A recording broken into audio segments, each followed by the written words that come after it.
All right, hi, I'm back. This is the second installment of my videos talking about the restoration of this little Parlor guitar.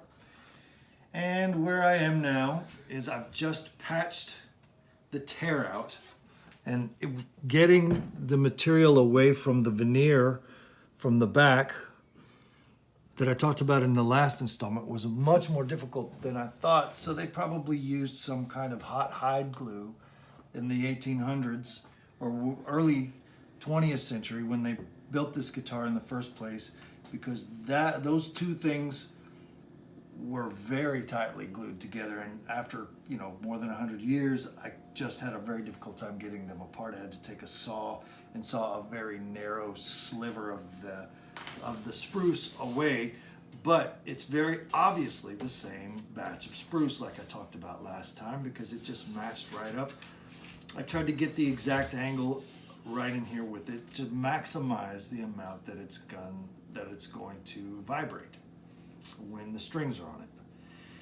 So I did that, and let's see, I found a new crack over here, back here by the butt. Somebody dropped this thing on the butt a bunch of times, and like I said before, there was a tailpiece put on it, and it put a lot of strain on this.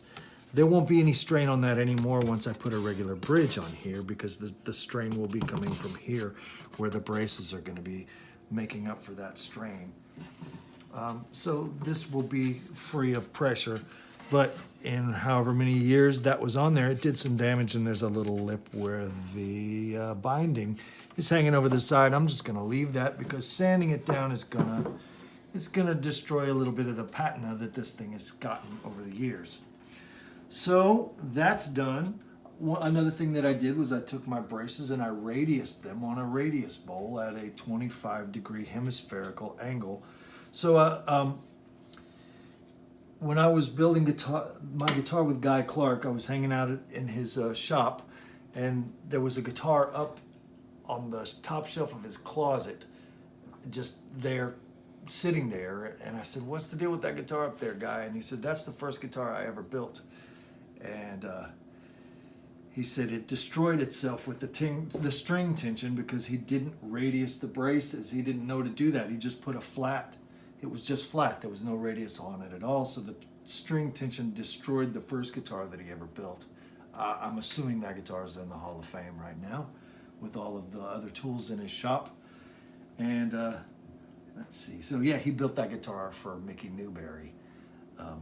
And I'm sure he just built Mickey a new one.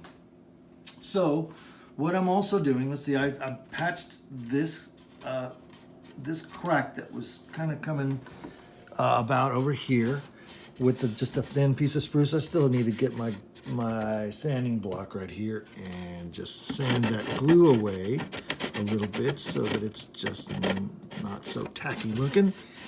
And let's see, this is kind of tacky looking here with my patch, but you won't be able to see it without a mirror sticking it down into the sound hole.